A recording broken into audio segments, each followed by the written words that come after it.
Mkinga vipi? Bigi. Mambo ni aje? Kama kawa. Kama kawa. Fresh bwana. Bomba kabisa. Poa tupo.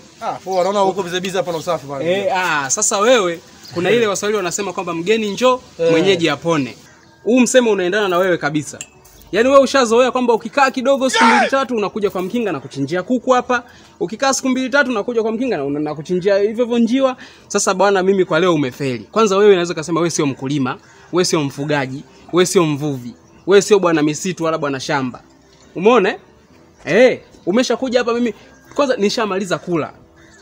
Mpaka muda huu nishamaliza kula, nishapika, nishakula kitambo, yani maana yake nishashiba. Kwa hiyo hapa wewe kweupe utakunywa maji tu hapa ndani.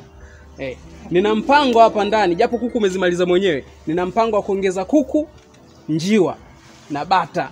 Unaona? Mimi katika maisha yangu huwa napenda kusikia zile akrukua, yani sauti za njiwa. Zile zinanifariji sana hapa.